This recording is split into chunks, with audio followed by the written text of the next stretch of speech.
O Senhor esteja convosco. Ele está no meio de nós. Proclamação do Evangelho de Jesus Cristo segundo João. Glória a vós, Senhor. Surgiu um homem enviado por Deus, seu nome era João. Ele veio como testemunha para dar testemunho da luz, para que todos chegassem à fé por meio dele. Ele não era a luz, mas veio para dar testemunho da luz. Este foi o testemunho de João quando os judeus enviaram de Jerusalém sacerdotes e levitas para perguntar: quem és tu? João confessou e não negou. Confessou: eu não sou o Messias. Eles perguntaram: quem és então? És tu Elias? João respondeu: não sou. Eles perguntaram: és o profeta? Ele respondeu: não. Perguntaram então: quem és afinal? Temos de levar uma resposta àqueles que nos enviaram. Que dizes de ti mesmo?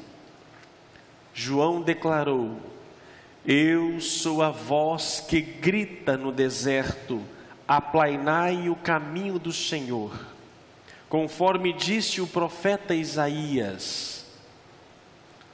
Ora, os que tinham sido enviados pertenciam aos fariseus e perguntaram: por que então andas batizando, se não és Messias, nem Elias, nem o profeta?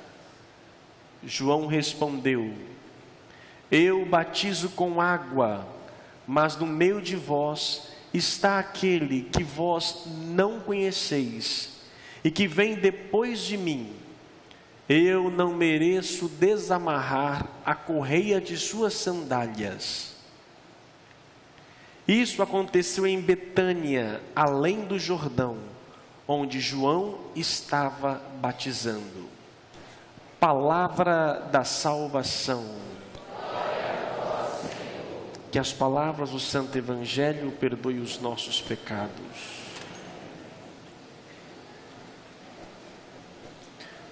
Meus prezados irmãos aqui na Igreja Perpétuo Socorro, vocês que nos acompanham pelas redes sociais. Hoje a igreja nos convida a nos alegrarmos. Alegrar por quê, né? Às vezes, se nós olharmos somente a nossa realidade, o nosso mundo, podemos entrar numa tristeza profunda. E é interessante, né? Um dos remédios que mais se vende no Brasil se chama antidepressivo. É incrível, né? Estamos doentes. Tem até aquela coisa: eu estou com medo de ficar parado na esquina, senão vou virar farmácia. De tanta farmácia que tem por aí afora. Estou com medo de ficar muito tempo. Antes ficava na esquina, era a mulher da vida, né? Hoje a esquina é farmácia. É incrível. Mas podemos, se olhar para a nossa realidade, estaremos sempre às vezes com dificuldades, estaremos tristes, problemas, de todas as ordens. Mas ainda assim a igreja nos convida a nos alegrarmos, e temos um motivo para nos alegrarmos. Isso é verdade. Até porque estamos para celebrar um nascimento. Toda criança que está para vir ao mundo gera alegria numa família. Mesmo que essa criança seja, às vezes, indesejada no princípio, mas uma criança é uma vida. No início a gente pode rejeitar, mas quando nasce, vê a carinha. Infelizmente, às vezes é a cara do pai, né? Coitada, né? E aí fala assim: nossa, isso alegra. Aquele que não queria, a avó e o avô que não queria, de repente se torna babão, né? Uma criança traz uma alegria a uma família. E nós estamos para celebrar, fazendo memória do nascimento de Jesus. É verdade que ele já nasceu há 2000 anos, não vai nascer de novo, mas o fazer memória litúrgico nada mais é do que atualizar. Então, semana que vem estaremos aqui para proclamar, agradecer a Deus que, se preciso fosse, ele nasceria de novo. E nós fazemos isso, atualizamos para o nosso dia. É uma criança que nasce, mas não uma criança qualquer, mas o Filho de Deus. Nós cristãos temos convicção de que Jesus Cristo, o princípio de tudo, que sempre existiu antes de todos os séculos, que sempre houve, Ele entra na história humana, se encarna pelo seio da Virgem Maria e se faz homem. Isso, meus irmãos, isso racionalmente é difícil entender esse mistério da encarnação. O Deus que sempre existiu, de repente se faz carne, tangível, frágil, limitado, às vezes, suscetível a doenças e tudo, ali. Por isso a nossa alegria, a liturgia de hoje nos pede, São Paulo aos Tessalonicenses: irmãos, estais sempre alegres. Não podemos ficar tristes, deixar que a tristeza do mundo que podemos viver apague a alegria de ser de Deus. O salmo de hoje, na verdade, é o cântico de Maria, que a minha alma se alegra em Deus.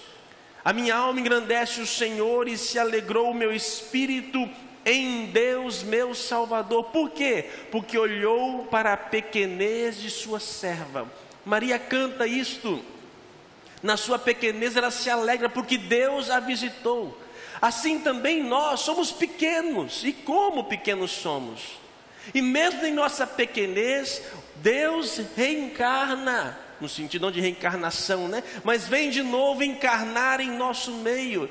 Por isso é motivo de nossa alegria. O nosso Deus não é um Deus distante, frio, pelo contrário. E o que nos alegra, o que alegra minha alma, está em Deus. E este Deus é que vem em nosso socorro. Esse Deus que, como disse, sempre existiu. Diz o evangelista João: no princípio era a palavra estava em Deus, a palavra era Deus, e a palavra se fez carne e habitou entre nós. A palavra, tudo foi feito pela palavra, e essa palavra é Cristo, ou também chamado de verbo.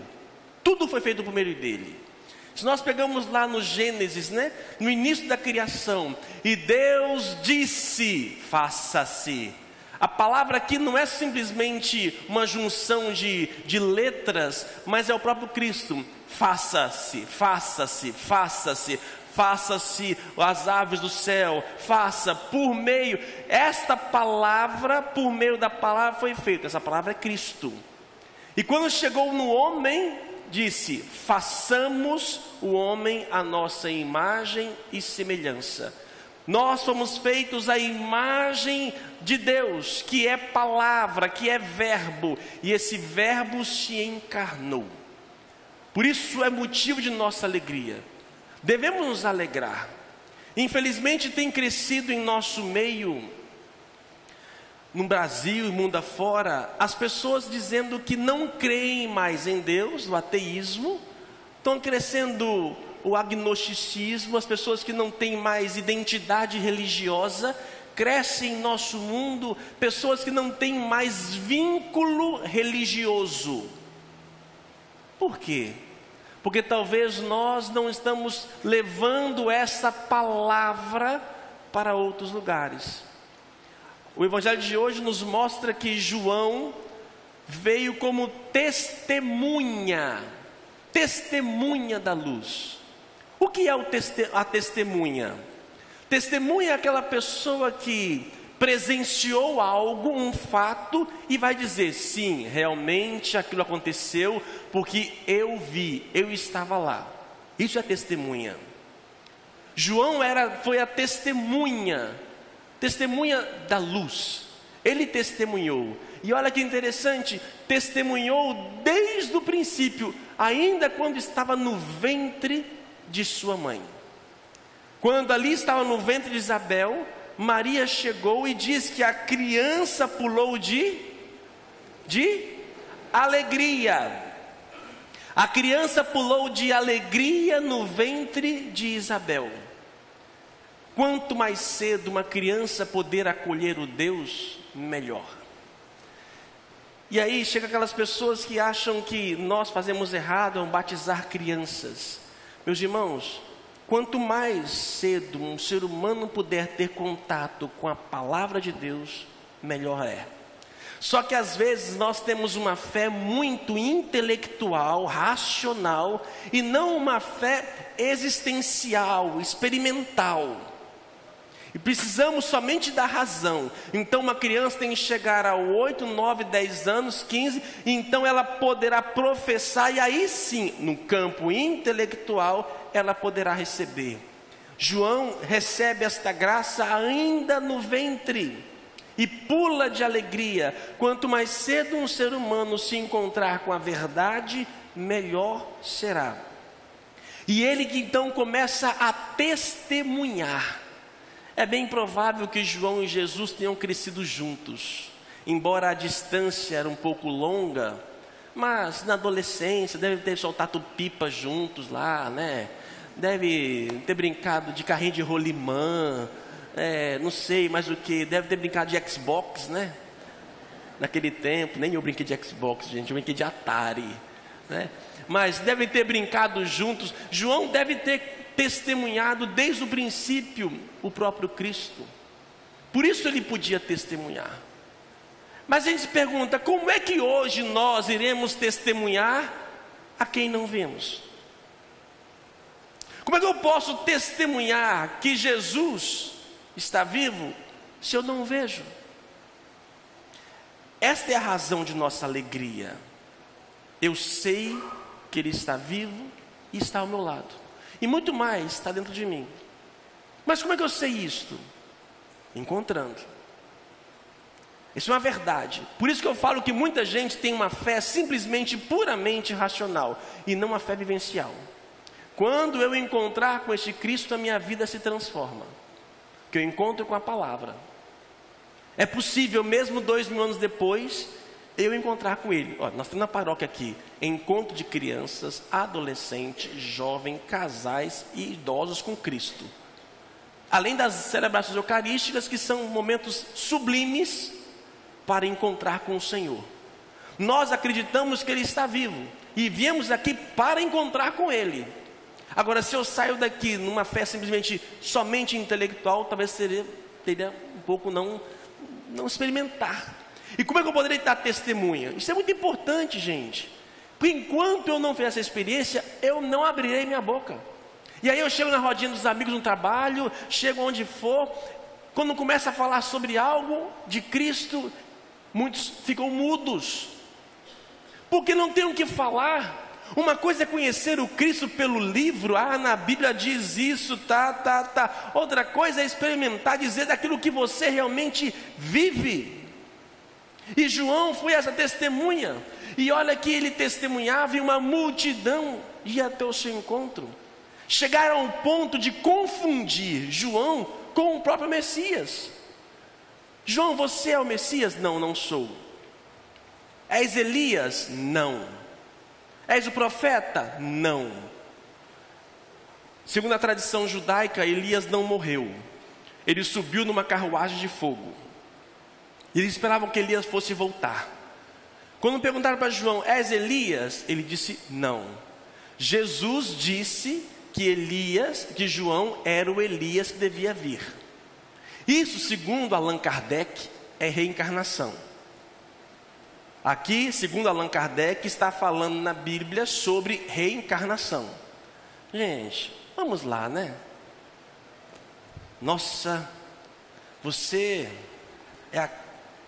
olhando para você, parece que é sua mãe. É a cara da mãe. Nossa, a pessoa é a mãe em pessoa aqui. Não no sentido somente físico. Nossa, os seus gestos me lembram demais. Olha, você está falando igual a sua mãe. Você está igualzinha.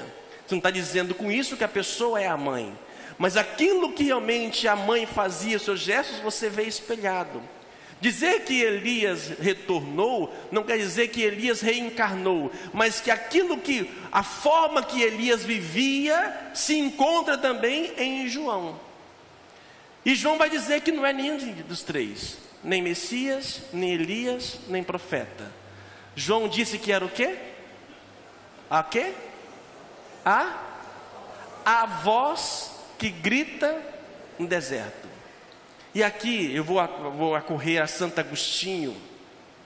Santo Agostinho no século V, sexto, quarto, quinto século, ele vai fazer uma diferença entre voz e palavra. A voz é alguma coisa, a palavra é outra. A voz é o instrumento pela qual a palavra sai. E a palavra, ela é formada pelos significados que nós temos, que nós então chegamos à inteligência, ao conhecimento. Então, o que fica não é a voz, mas a palavra. Vai dizer João que eu não sou nada, eu sou simplesmente voz. E olha que interessante, citando agora um outro padre da igreja Orígenes, século III. Orígenes vai dizer que na gestação de João, quando o anjo visitou Zacarias, pai de João Batista, e disse que ele seria pai, Zacarias duvidou. E o que o anjo falou com ele? Você vai ficar? Vai ficar? Mudo. Porque duvidou. E só voltou a falar quando João nasceu. Então o pai emudece e somente volta a falar quando o filho, que é a voz, nasce. Assim, João diz que ele é a voz. A voz, por exemplo, por mais que ela seja bela, mas o que é importante é o que sai pela voz, a palavra. Temos belos artistas, belos locutores com vozes maravilhosas. E aí se pergunta, quando abre a boca, o que sai?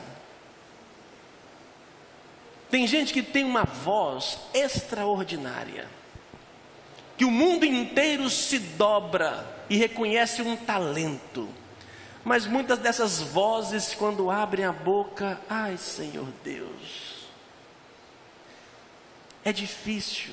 Se eu tivesse uma voz dessa, gente, misericórdia, e cantasse por cantar, ai, seria tão triste, não sei qual sentimento seria. É um dom que Deus dá. E o que sai dessas vozes? Que palavras? Meus irmãos, não existe palavra mais importante do que a palavra de Deus.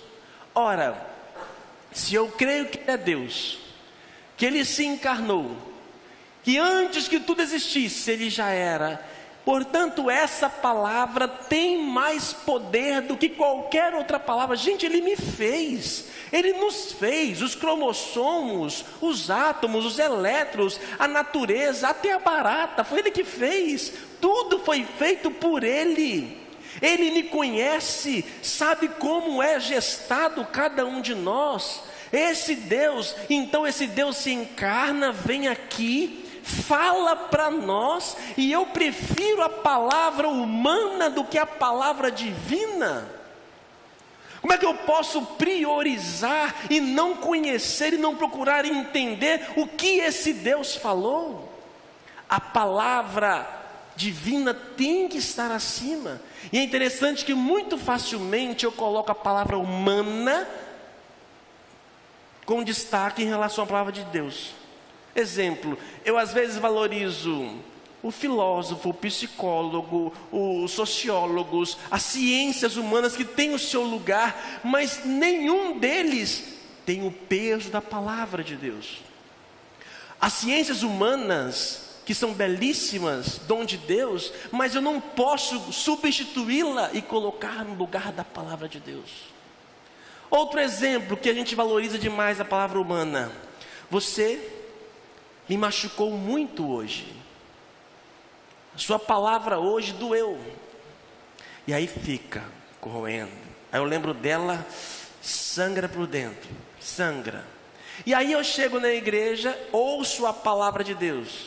Ela bate e sai. O que fica é a palavra dela. Eu vou para casa, saio de casa, vou a semana inteira, e o que fica é a palavra dela. E a palavra de Deus que entra, que nos fala de amor, de perdão e assim por diante, ela bate e sai. O que fica é a palavra dela. Ela falou isso de mim. E aí eu começo, essa palavra vai criando força dentro de mim cada vez mais. E a palavra de Deus, ela não tem tanto espaço como tem a palavra humana. Seja pelas ciências filosóficas e por diante, seja nas relações humanas, nós priorizamos a palavra humana em detrimento da palavra divina. Por isso João vem dizer que ele é a voz. A voz. Posso fazer vocalizes assim por diante, mas a voz, por mais que eu possa vocalizar melodias, mas o mais importante da melodia é a palavra. E essa palavra que fica, já pensou se a melodia ficasse, se ficasse a voz? Seria uma confusão de muitas vozes, mas o que permanece em nossos ouvidos é a palavra. E essa palavra se fez carne. E João foi aquele que profetizou e que anunciou. E agora, olhando para a nossa realidade, você testemunha o que na sua vida, criatura? A sua voz serve para falar o quê? Diz aqui a palavra de Deus que João testemunhava para que todos chegassem à fé por meio dele. E que ele era a voz que gritava no deserto: aplainai o caminho do Senhor. Essa é a voz. João testemunhava e ao mesmo tempo aplainar os caminhos, aquelas montanhas, aquilo que é irregular, aplainado para que o Senhor possa passar. As pessoas que nos cercam às vezes têm várias ondas, várias montanhas. O nosso papel é ser então aquele que vai aplainar. De que maneira? Sendo voz, proclamando a palavra. Mas da minha boca o que sai? Se nós tivéssemos consciência do poder da palavra, gente do céu. Gente do céu. E aí chega aquela mãe, o pai, que seja, sai daqui, sua filha de uma égua, não aguento mais sua desgraça, vai lá, vai para casa, não sei o quê. E o tempo todo a gente está ali praguejando, quando não muito facilmente, isso aí é muito comum hoje em dia, nós falamos um palavrão, uma palavra grande, tipo paralelepípedo, um palavrão, otorrinolaringologista, ou às vezes palavrões outros, quantos facilmente as pessoas falam, palavras que ferem, e digo e repito, palavrão é oração para o diabo, palavrão é oração para o diabo. Se eu estou um problema difícil, encurralado, e que sobe um sentimento e eu... Ave Maria, cheia de graça. Olha como é diferente. E aí ao mesmo tempo eu xingo o outro, a si mesmo. Você está desejando mal, atraindo para si. A palavra tem poder. E a palavra de Deus tem poder ainda mais. O que da sua boca sai? As pessoas que estão ao seu redor, no seu convívio familiar, trabalho, assim por diante, ouvem o que de sua voz? O que estão dizendo? Quem está gritando em nome de Deus na sua família? Quem está falando em nome de Deus na nossa política? Quem está falando de Deus junto aos pobres? Quem está sendo a voz de Deus? Agora muitos estão emudecidos, mudos, com medo, com vergonha. Se nós nos calarmos, quem irá falar por nós? Quem irá nos defender? Chapolin colorado que não vai ser. Quem irá nos defender? Quem irá falar? Se nós nos calarmos, nos omitirmos, não podemos deixar o mundo acontecer e ficar ali quietos. Pelo contrário, é nossa missão. O cristão é aquele que foi revestido dessa santa alegria, dessa verdade que morre por ela. E essa verdade deve ser testemunhada e proclamada. nas redes sociais, quem tem dito a palavra de Deus, nos seus grupos de WhatsApp, às vezes, quem tem sido boca de Deus. Às vezes a voz é traduzida às vezes pelo dedo, né? Substituída pelo dedo. Muitas vezes digitamos muitas coisas que fazem às vezes de nossas vozes. O que as nossas vozes têm dito? Que Deus nos ajude, nessa semana que vem, mais essa semana que inicia, possamos proclamar com a nossa voz cânticos, louvores ao nosso Deus, e que sejamos a voz daqueles que menos têm. Louvado seja o nosso Senhor Jesus Cristo.